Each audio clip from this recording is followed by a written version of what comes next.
everyone. In this video, I'll be sharing the list of documents that are required to submit with the Shenzhen visa application form. In the first video, मैंने आपको explain किया था कि application form कैसे fill up करना है. I shared like all the details. एक point मैंने explain किया था. I hope you liked the video. And in this video में भी cases consider करूँगा कि कोई bachelor है, कोई married है, कोई with family जा रहा है, किसी का business है, कोई सैलरीड एम्प्लॉय है. तो एग्जैक्ट डॉक्यूमेंट्स कौन से चाहिए होते हैं अप्लाई करने के लिए वो मैं लिस्ट शेयर करूँगा. पूरा वीडियो देखिएगा. And if you like the video please subscribe the channel, like the video and share it with your friends and family. This is the first case. अगर आप स्टूडेंट हैं, अनएम्प्लॉयड हैं या even salaried और business है but आपका bank balance लो है, तो इस केस में आपको एक स्पॉन्सर लेटर चाहिए होता है. तो इस केस में आपको क्या डॉक्यूमेंट चाहिए वो मैं मेंशन करूँगा. The first is application form. ये हर एक किसी को एप्लीकेशन फॉर्म भरना होता है, चाहे आप अकेले जा रहे हैं, चाहे फैमिली के साथ जा रहे हैं. फैमिली के सारे मेंबर्स को इंडिविजुअली ये एप्लीकेशन फॉर्म फिलअप करना होता है. ये फॉर्म कैसे फिलअप करना होता है, if you want to see you can go to the first video that I have created in this series. मैं उसका लिंक भी शेयर कर दूंगा यहाँ पे. Second is cover letter. Cover letter के लिए मैं एक अलग से वीडियो बनाऊंगा, मे बी थर्ड वीडियो. उसमें मैं एक्सप्लेन करूंगा कि आप कैसे कवर लेटर बना सकते हैं, उसमें क्या क्या लिखना होता है. तो second point is cover letter. The next is round trip flights as well as other means of travel within the country or between the countries. इस केस में आपको आपकी फ्लाइट्स टिकट्स दिखानी पड़ती हैं. जैसे आप यहाँ से यूरोप में जहाँ भी जा रहे हैं वहाँ की जाने की आने की फ्लाइट्स दिखानी होती है. आप उस कंट्री में इंटरनली जहाँ भी घूम रहे हैं, बाय बस, बाय ट्रेन या बाय कार जा रहे हैं, तो वो आपको सब दिखाना होता है. तो आप लोग सोच रहे होंगे कि अभी हमारा वीज़ा अप्रूवल हुआ नहीं है तो हम ये कैसे स्पेंड कर सकते हैं मनी. तो मैं इसके लिए आपको एक सॉल्यूशन बताता हूँ कि आप फुली रिफंडेबल फ़्लाइट्स बुक करिए. काफ़ी वेबसाइट्स होती हैं जहाँ से आप फुली रिफंडेबल फ़्लाइट्स बुक कर सकते हैं. वहाँ आपको लाइक 500 या 1000 रुपीज़ ही डिडक्ट होते हैं लास्ट मोमेंट तक कैंसिल करने पे भी. या फिर एक ऑप्शन होता है डमी टिकट्स बुक करने का. काफ़ी वेबसाइट्स हैं जो डमी टिकट्स प्रोवाइड करती हैं. पीएनआर एक ऐसा अवेलेबल होता है कि वो कुछ दिन के लिए वैलिड रहता है, बट मैंने ये कभी किया नहीं है. तो आई वुड सजेस्ट कि आप लोग फुली रिफंडेबल फ्लाइट्स बुक करिए. एंड जैसी वीज़ा आपको मिल जाए आप उसको कैंसिल कर दीजिए एंड अपने हिसाब से फिर फ्लाइट्स वापस से बुक कर सकते हैं जो चीप है और मे बी नॉन रिफंडेबल है एट द लास्ट मोमेंट. तो it depends. Next is fully refundable train tickets and bus car rentals. तो आप इंटरनल ट्रैवल कर रहे हैं किसी भी कंट्री में या यूरोप में, एक कंट्री से दूसरी कंट्री, उसके भी आप टिकट्स रिफंडेबल वाली करिएगा, फुली रिफंडेबल. एंड जैसे ही आपका वीज़ा लग जाए तो आप उसको कैंसिल कर सकते हैं एंड देन अगेन आप दूसरी टिकट्स बुक कर सकते हैं अपने हिसाब से. ऐसा कुछ नहीं है कि आपने जो टिकट्स बुक की हैं उन्हीं टिकट्स पे जाना होता है यूरोप. आप उसमें चेंजेस कर सकते हैं थोड़े बहुत. फ्लाइट टिकट्स कैंसिल कर दीजिएगा, फिर आप दूसरी बुक कर दीजिएगा जो सस्ती हो. नेक्स्ट इज होटल रिजर्वेशंस और एयरबीएनबी. हर सिटी में जहाँ भी आप जा रहे हैं वहाँ की आपको रिजर्वेशन दिखानी पड़ेगी कि आप कहाँ रह रहे हैं, होटल में रह रहे हैं या एयरबीएनबी कर रहे हैं. तो ये भी आप रिफंडेबल वाले कर सकते हैं या फिर पे लेटर वंस वाले भी ऑप्शन होते हैं कि बाद में पेमेंट करनी होती है. ये बुकिंग भी आप शेयर कर सकते हैं. Next is travel medical insurance. ये आपको दिखाना पड़ता है. आप इंडिया में काफ़ी वेबसाइट्स हैं जहाँ आपको ऑप्शंस दिख जाएंगे, काफ़ी चीप से लेके एक्सपेंसिव भी होते हैं, बट आप सबसे चीपेस्ट लीजिए for the visa purpose. Next is proof of occupation. इसमें आपको दिखाना पड़ता है कि आप क्या कर रहे हैं. आप वर्क कर रहे हैं, स्टूडेंट हैं, सेल्फ एम्प्लॉयड हैं. यहाँ 3 केसेस हैं. First is salaried. अगर आप सैलरीड एम्प्लॉय हैं, किसी कंपनी में काम कर रहे हैं, तो आप यहाँ पे 3 मंथ्स का सैलरी सर्टिफिकेट दिखाएंगे, सैलरी स्लिप कह लीजिए आप इसको. एम्प्लॉयमेंट कॉन्ट्रैक्ट दिखाएंगे. एम्प्लॉयमेंट कॉन्ट्रैक्ट होता है जैसे आपको स्टार्टिंग में मिला होगा कि yes you have been selected और you have been selected here and you can work from this date, ऐसा कुछ करके कॉन्ट्रैक्ट मिला होगा. और एक एनओसी. एनओसी आपको एचआर से लेना होगा कंपनी लेटर हेड पे. इसमें लिखा होता है कि that yes, this person is our employee and he has been or she has been granted leave from this date to this date and we have no objection in like ये person Europe जा रहा है for vacation and we are sure that this person will come back and rejoin the company. तो आप ऐसे एक NOC letter head पे लिखवा लीजिएगा एचआर से, बट उसमें मेक श्योर कि एचआर का ईमेल, फ़ोन नंबर वगैरह मेंशन हो। तो ये तो हो गया सैलरीड लोगों के लिए।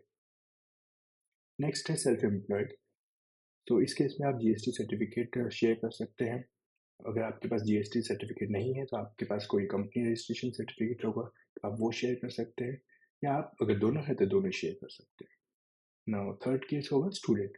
अगर आप स्टूडेंट हैं, कहीं पढ़ रहे हैं कॉलेज में, तो आप कॉलेज आईडी या वहाँ का रजिस्ट्रेशन जो भी आपने किया था वो शेयर कर सकते हैं।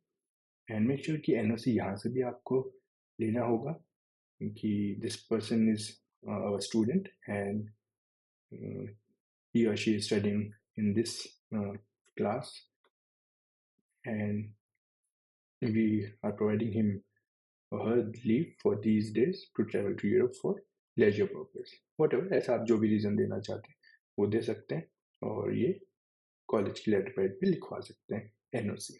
ये हो गया प्रूफ ऑफ ऑक्यूपेशन, मीन्स आप क्या करते हैं। Next is sponsor letter.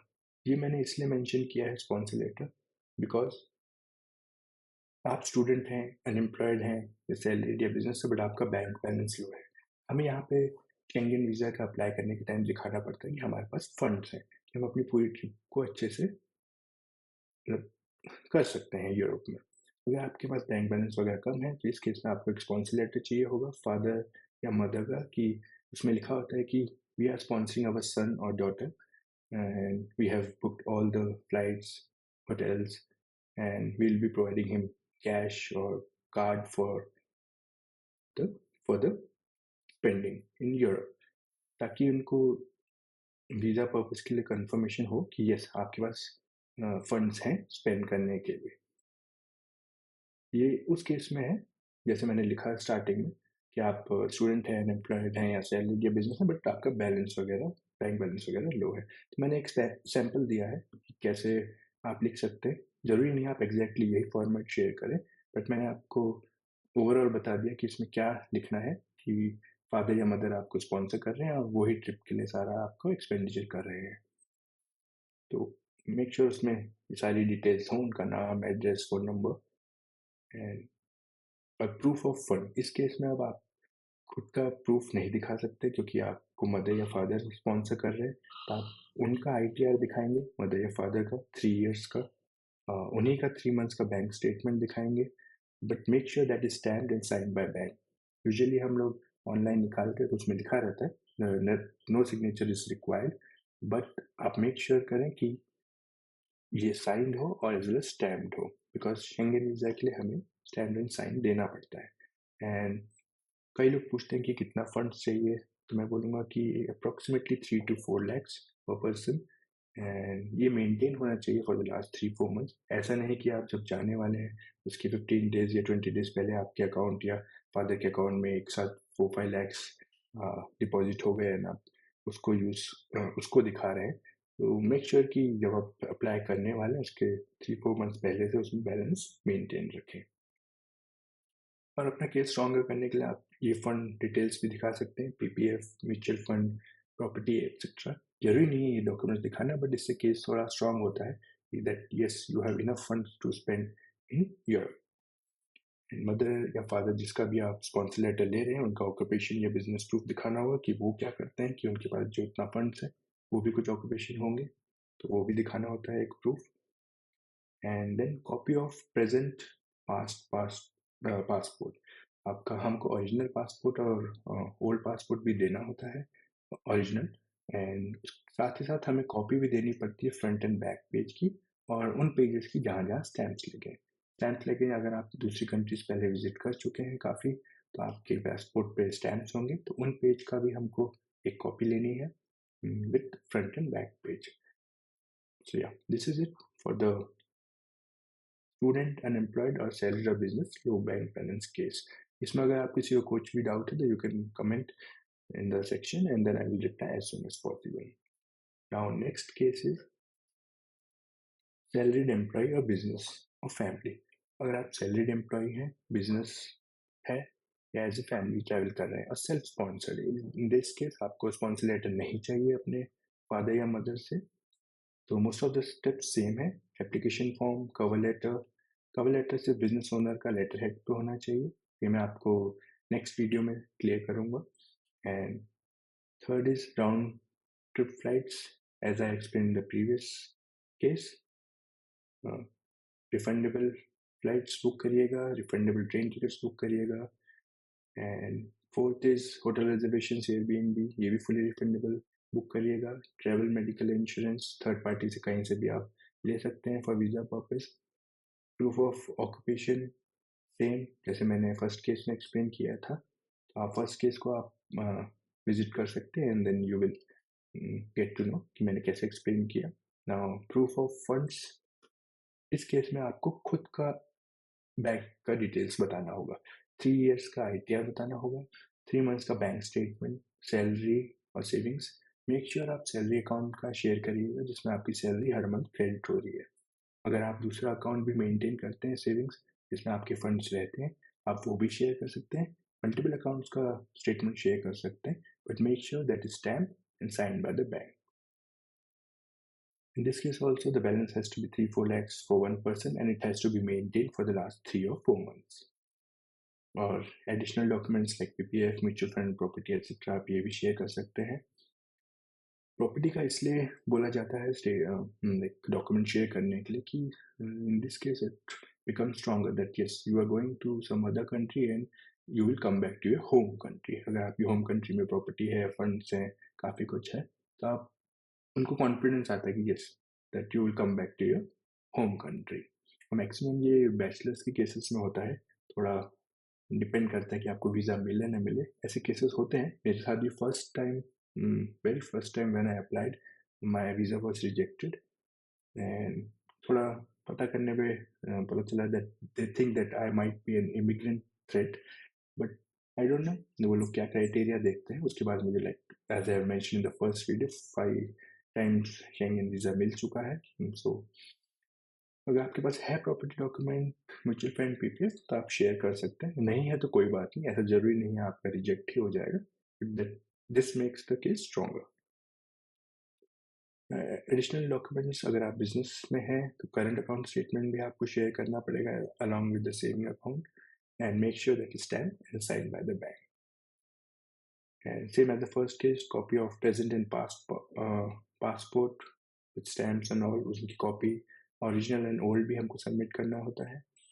And this point is for the people who are traveling with wife and or with kids. आपको वही सब डॉक्यूमेंट शेयर करने हैं, बट मेक श्योर कि आप सबका सेपरेट एप्लीकेशन फॉर्म सबमिट करें. कवर लेटर भी सेम हो सकता है, बट उसकी 3 कॉपीज निकाल लीजिए, 3 या 4 जितने भी आप लोग मेंबर्स हैं. बाकी सब डॉक्यूमेंट्स सेम होंगे.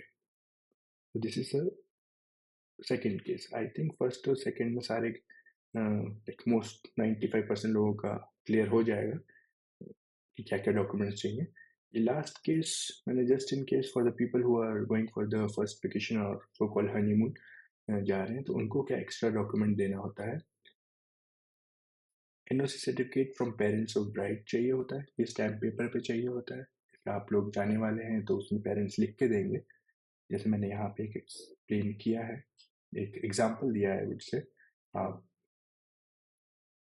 इससे आइडिया लग जाएगा कि उसमें क्या लिखना होता है. कि फादर या मदर ब्राइड के लिखते हैं कि yes my daughter is going to get married to this person and we have no objection in like going her with her husband for the first vacation or honeymoon and we are okay with it. And उसमें सारी details like father का name, mother का name, address, mobile number, signature of mother and father, ये सब NOC देना होता है. Marriage card, अगर आपका मैरिज कार्ड प्रिंट नहीं हुआ है तो आप किसी भी प्रिंट शॉप से एक सैम्पल मैरिज कार्ड अपना नाम के साथ प्रिंट करा के यहाँ सबमिट कर सकते हैं. अगर आपका सच में मैरिज कार्ड बन चुका है तो आप वो शेयर कर दीजिएगा, क्योंकि बिकॉज मे बी आप 3-4 months before the marriage apply करेंगे फॉर दिस वीज़ा, तो मे बी आपका कार्ड अभी तक नहीं बना, तो in that case you can go to a print shop and ask them to create one for you. ये एक सबमिट करना होता है. 5-8 images from any function held bride and groom with the family. आप दोनों का, ब्राइड एंड ग्रूम का कुछ इमेजेस आपको शेयर करनी पड़ती हैं, फोटोज. कोई भी फंक्शन हुआ हो आपका छोटा सा विद फैमिली, पेरेंट्स सबके साथ, उसकी. अगर नहीं है तो कोई बात नहीं, बट अगर है तो you have to submit it so that they get the confidence that yes, their parents know about them, they are getting married and everything. And next है पेरेंट्स का आईडी प्रूफ. ब्राइड के parents का ID proof भी submit करना होता है, father and mother का. So you can submit Aadhaar of your father and mother. These are the cases, mainly first and second, I would say. इसमें आपको सारे डिटेल्स मिल जाएंगे. If you have any doubt, you can review the video again and just click the image or see the list of documents that are required. इसके बाद भी किसी को कोई डाउट है, you can always comment and I will try to reply as soon as possible. But that's it for the documents. Next video जब भी मैं create करूँगा, I will upload it in the series.